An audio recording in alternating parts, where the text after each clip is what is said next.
کہنے کا یہ سارے مقصد بات پہ یہ نکلتا ہے کہ جب ہمیں قرآن کریم کا نالج آئے گا، تین باتیں دن میں رکھو سکون ان تین باتوں میں۔ ایک، منہ سے اچھی بات نکالنی، نبی صلی اللہ علیہ وسلم غلط بات نہیں کرنی۔ قرآن کی آیت ہے، سوری یہ قرآن کریم کی آیت ہے، کیونکہ یہ آیت اتنی زبردست ہے کہ ہمیشہ منہ سے اچھی بات نکالو، ورنہ شیطان تمہارے درمیان فساد مچا دیتا ہے بری باتوں کی وجہ سے۔ یعنی وہ تو گول کیپر ہے، وہ تو گیند ایسے بیٹھے ہے، چانس لا کے بیٹھے، میرے منہ جو گل نکلتی جائے، شمیر کے منہ سے نکلے، مکمل کے منہ سے نکلے، احمد کے منہ سے نکلے، یا بلال کے منہ سے، یا فرحان کے منہ سے، یا کسی کے بھی منہ سے بات نکلتی جائے تو وہ اس کو پکڑ کے اس کو ادھر ڈال دے گا۔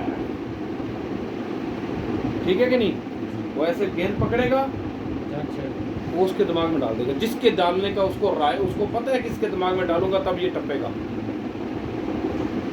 اب یہ چیز سیکھو، جب تک یہ چیز نہیں سیکھی پھر نمازیں، روزے، تہجد تو معافی تو ملوا سکتے ہیں، ہو سکتا ہے اس میں چانس ہو جائے، پر یہ آپ ان تکلیفوں سے چھٹکارا حاصل نہیں کر سکتے۔ چٹے بال ہو جائیں گے، میں نے یہ پہلے بات کی ہے کہ بڈھے ہو جاؤ گے، حافظ بن جاؤ گے، قاری بن جاؤ گے، مفسر بن جاؤ گے، جو مرضی بن جاؤ گے، پر مومن نہیں بن سکتے۔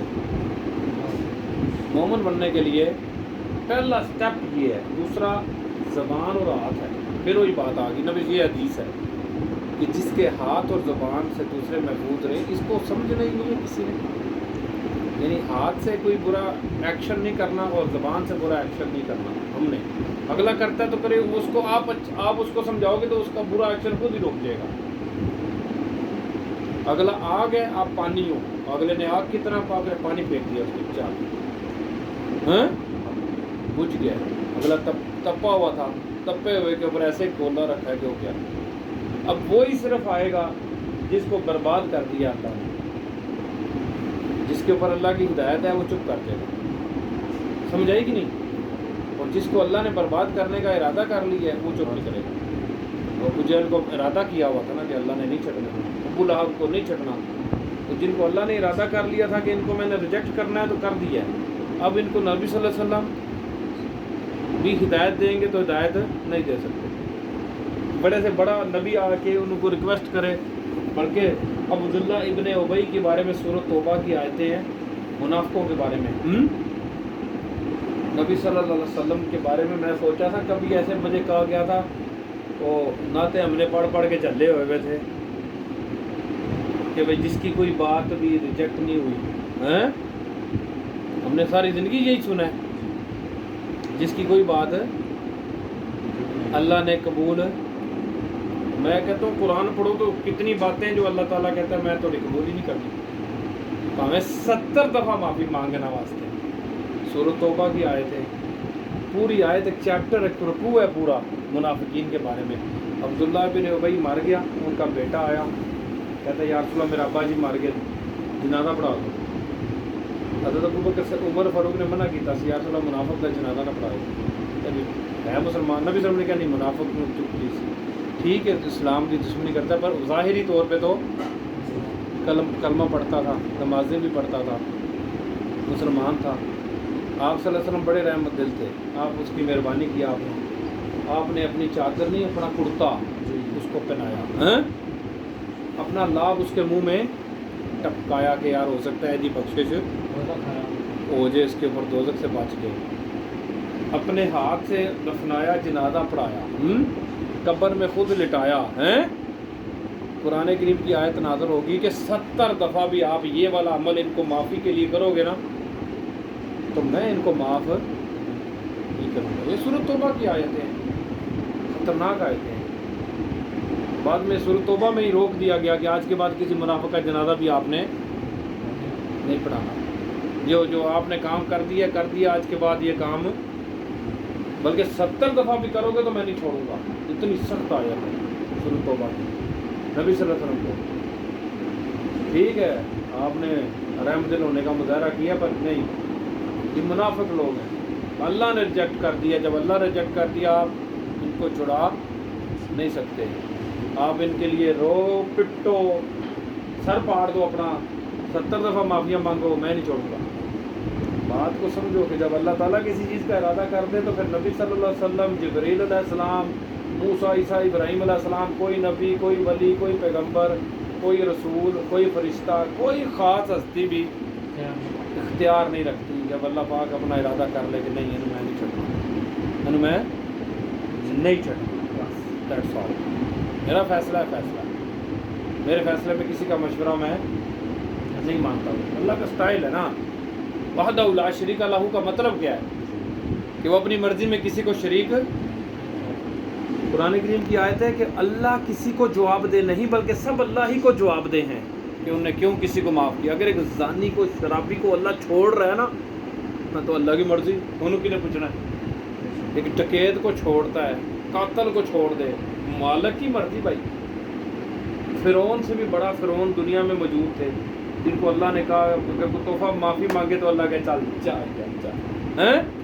چھوڑ دیا وہ کس کی مرضی سے اپنی مرضی سے اللہ کی اپنی مرضی ایک اور کمانڈ ہے وہ اپنا سٹائل ہے اللہ کے سٹائل کو سمجھا نہیں بندے ہم لوگوں نے کہ قرآن کیا کہہ رہا ہے وہ سٹائل یہ اپنی مرضی کرتا ہے وہ کسی کی مرضی نہیں مانگتا ہاں سفارش ہوتا ہے اس کی سفارش کو جائزہ لیتا ہے اللہ پاک کہ نبی صلی اللہ علیہ وسلم نے کسی کے بارے میں کہا یا اللہ انہیں معاف کر دے اللہ دیکھے گا ٹھیک ہے کیونکہ اللہ جو جانتا ہے وہ نبی صلی اللہ علیہ وسلم کو نہیں جانتے سمجھ آئے کہ نہیں جو علم اللہ کے پاس ہے وہ نبی صلی اللہ علیہ وسلم کے پاس تو نہیں ہے نبی صلی اللہ علیہ وسلم تو درخواست کر سکتے ہیں کہ اللہ اس کو معاف کر دے پر اللہ کہتا ہے نہیں تو نہیں جانتا میں نے پتا ہے کہ کون کی ہے کنوں معاف کرنا ہے کنوں معاف نہیں کرنا یہ اللہ کا قانون ہے اب بات ہو رہی تھی دو تین باتوں کی ایک تو شیطان کو اپنے دماغ میں رکھو کہ یہ ہمارا بیڑا گرک کرنے کے لیے ہر وقت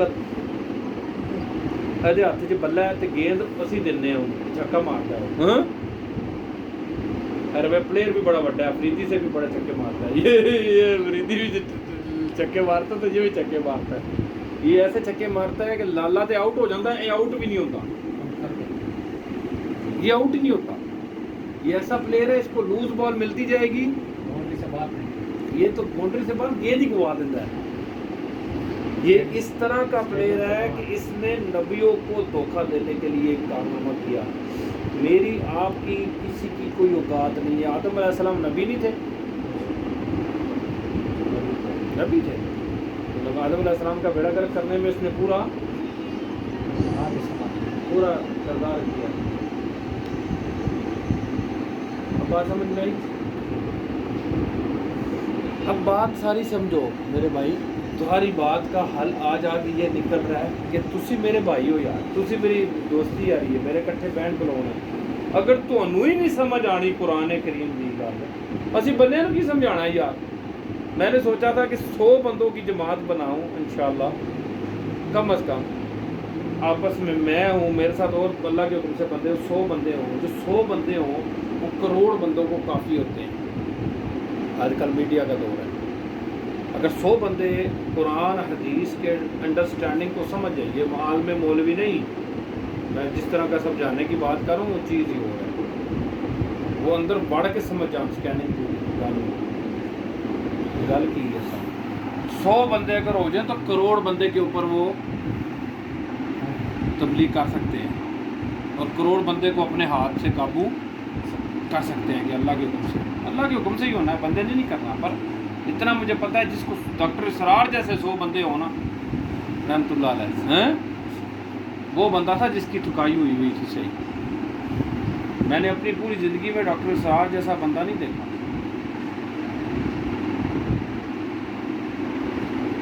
علی محمد مرزا دوسرے تیسرے بعد میں نمبر پہ آ رہا ہے پر ڈاکٹر اسرار جیسا بندہ علی بھائی بھی ماشاء اللہ قابل ہے پر ڈاکٹر اسرار تو کیا بات اس جیسی ٹھکائی کسی کی نہیں ہوئی اور اللہ کے حکم سے میں نہیں کہتا کہ ہماری ٹھکائی اس لیول کی ہوئی ہے ہماری بھی ٹھکائی تقریباً ان کے پیٹرن بھی ہوئی ہے ڈاکٹر اسرار صاحب کے جب میں لیکچر سنتا تھا نا یا سنتا ہوں تو اللہ کے حکم سے وہ جو باتیں کر رہے ہوتے ہیں ان میں سے اللہ کے حکم سے 90% باتیں مجھے اللہ پاک نے پہلے کی سمجھائی ہوئی ہیں قرآن کریم کے ذریعے میں نے اندازہ لگایا اللہ کے فضل سے کہ ہمیں اللہ نے وہ والا ویژن مجھے فضل اللہ نے کیا ہے کہ وہ سمجھائی ہے بات جو وہ کہہ رہے ہیں وہ میرا آلریڈی دماغ میں ہے نئے بندوں کے لیے وہ نئی بات ہوگی کہ یہ شرک ہے یہ سوچ کا شرک ہے یہ خیالات کا شرک ہے یہ گمان کا شرک ہے یہ فلاں چیز ہے یہ فلاں چیز ہے اتنی ڈونگی باتیں یہ تو بڑا مسئلہ کر دیتی ہے عام بندے کو سمجھ میں نہیں آنے دیتے. ہم لوگ تو بیڑا کر کچھ خواہش کی پیروی شرک ہے, اس کو معبود بنانے کے مترادف ہے. تو بندہ حب دنیا, حب مال, حب جان جب ہمارے دل میں ہے تو ہم تو برباد ہو گئے. دنیا کی محبت, مال کی محبت, جان کی محبت, سارا بیڑا گرک ہے.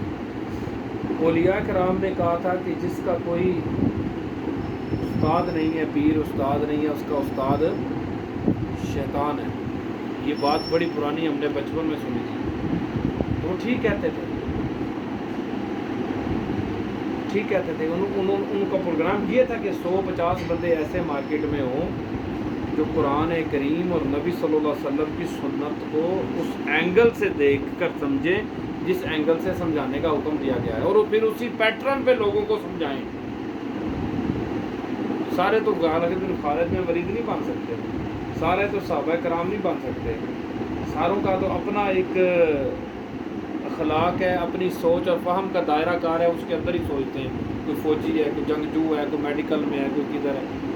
پر جو عالم دین ہے, قرآن کریم میں آتا ہے کہ تم میں سے ایک گروہ ہونا چاہیے. پوروں کو تو اللہ نے بھی نہیں کہا کہ سارے مولوی بن جاؤ, سارے مفتی بن جاؤ, سارے عالم دین بن جاؤ. یہ تو کس نے نہیں کہا. تو پھر کاشتکاری کون کریں گے, جنگیں کون لڑیں گے, جہاد کون کرے گا, ٹریڈنگ کون کرے گا, اناج کون اگائے گا؟ اگر سارے مولوی بن جاؤ, سارے عالم دین بن جاؤ, سارے اس چکر میں پڑ جاؤ. وہ اللہ تعالیٰ فرماتا ہے تم میں سے کوئی متبرک بندے جو علم حاصل کرنا چاہیں. متبرک سے مراد کو پاکیزہ نہیں ہے, جو پاکیزہ ہونا چاہیں اپنے آپ کو, کہ ہم نے اپنے آپ کو وقف کرنا ہے قرآن کریم کے لیے, اللہ کے لیے, دین کے لیے. ہم نے اپنے آپ کو پیش کر دینا ہے تاکہ ہمارے ایک بندے سے 1000 بندہ سیدھا ہوگا. اگر 1000 بندے ہیں تو لاکھوں بندے صحیح ہوں گے. جو تبلیغ پہ گئے ہوئے ہیں, نمازیں پڑھ رہے ہیں, بیسکس رولز وہی رہیں گے. 5 وقت کی نماز, روزہ, حج, زکوٰۃ اور یہ چیزیں, بیوی بچے, کاروبار. سمپل بندے کے لیے یہی حکم ہے. اس کو اس سے باہر نکلنے کا علم بھی نہیں ہے, وہ اسی میں رہے. پر اسی کے اندر کچھ چیزوں کو حال 3-4 باتیں دماغ میں کہ شیطان سے بچنا ہے, اس کے وسوسوں سے بچنا ہے, اس کے حملوں سے بچنا ہے. 3 طرح کے حملے شیطان کرتا ہے کم از کم. جو میجر اٹیکس ہیں وہ 3 طرح کے ہیں. ایک بلا دیتا ہے بات کو, دوسرا خواب دکھاتا ہے, الوژنس, جو سوتے ہوئے آپ کو ڈریمز ہوتا ہے, اور تیسرا وسوسے ڈالتا ہے دل میں, دماغ میں کہ یار یہ کام ایسے ہے, یہ ایسے ہے. کوئی بندہ جب بات کرتا ہے تو اس کے دل میں خیال ڈال دیتا ہے کہ نہیں یہ غلط گل کر رہا ہے تو صحیح کرے گا, یہ ایسے ہے. ایک مولوی علامہ حدیث بیان کر رہا ہے تو اس کے دل میں ڈالتا نہیں ہے یہ ہماری جماعت کا نہیں ہے, حدیث تو بیان کر رہا ہے پر یہ ہمارے فرقے کا نہیں ہے. یہ کون ڈال رہا ہوتا ہے؟ یہ تاکہ اس کی مت مار دو, گالی نہ سنو, اس کی توجہ کو ڈائیورٹ کر دیتا ہے. بات کرتے وقت نیا روندی مچا دے گا, کھلار دے گا, نہیں یہ بات اور طرح کی ہے, وہ تمہاری طرح کی نہیں ہے, وہ تم لوگوں کے لیے یہ آیت نہیں ہے, وہ اور بندوں کے لیے تھی. ساری امت میں نے دیکھا اللہ کے حکم سے سب سے زیادہ مسئلہ بنا ہوا ہے سورۃ فاتحہ کو نہیں سمجھنے دیا اس نے. بسم اللہ الرحمن الرحیم کا مطلب نہیں سمجھانے دیا اس نے. 1400 سال گزر گئے ہیں امت کو, علماء کی ٹھکائی ہوگی, علماء کو سمجھ نہیں آئی کہ بھائی کیا بات ہے. سورۃ فاتحہ نہیں سمجھنے دیتے. نبی صلی اللہ علیہ وسلم نے فرمایا ام القرآن ہے, قرآن کی ماں ہے. تو سورۃ فاتحہ کیوں؟ کیونکہ سورۃ فاتحہ میں وہ تمام عقائد کا ذکر آئے گا جو کہ پورے قرآن کریم میں موجود ہے. اللہ رب العالمین. یہ تعریف اب تسبیحات کے بیان ہے. تسبیحات کے بعد شروع ہوتا ہے ایاک نعبد و ایاک نستعین. ایاک نعبد و ایاک نستعین اتنی بڑی ٹاپک ہے, یہ آپ کی سوچ ہے کہ بھئی عبادت کے اتنے چیپٹرز ہیں. پھر عبادت کے بعد ہوتا ہے اہدنا الصراط المستقیم, ہمیں صراط مستقیم دکھاؤ. انعمت علیہم والا راستہ, جن پہ انعام کیا آپ نے, اور گمراہوں کا نہیں اور عذاب والوں کا بھی نہیں. یہ سورۃ فاتحہ ہی پورے قرآن کی ماں ہے. جو قرآن کریم میں سارا لکھا ہے اس کا پورا تانا بانا ہر چیز سورۃ فاتحہ سے لنک ہو رہا ہے. 113 صورتوں میں سورۃ فاتحہ ایک ہے نا صورت, پہلی صورت ہے قرآن کریم کی, باقی 113 رہ گئی ہے. تو 113 صورتوں میں جو بیان ہے وہ سورۃ فاتحہ میں ہی سارا کچھ ہے. تو اس کو نہیں سمجھنے دیا اس نے. اتنی حرامزادی چیز ہے شیطان کہ یہ تو فاتحہ نہیں سمجھنے دے رہا ہمیں, یہ تو بسم اللہ نہیں سمجھنے دے رہا, یہ تو نبی صلی اللہ علیہ وسلم کی محبت اور اخلاق اور یہ چیزیں نہیں سمجھنے دے رہا. عبادت کا مطلب ہی نہیں سمجھنے دیا آج تک ہمیں کہ عبادت کسے کہتے ہیں. یعنی یہ سارا جال اس نے پھیلایا ہوا ہے کہ بندوں کو اللہ کے راستے سے دور کر دو بس. دوسرے گراؤنڈ ادھر سے مین ٹاپک سے ہٹا کے وہ پر جنگل میں پھینک دو تے نستے رہن جنگل چ ٹکرا مارے جھاڑیوں میں پھرے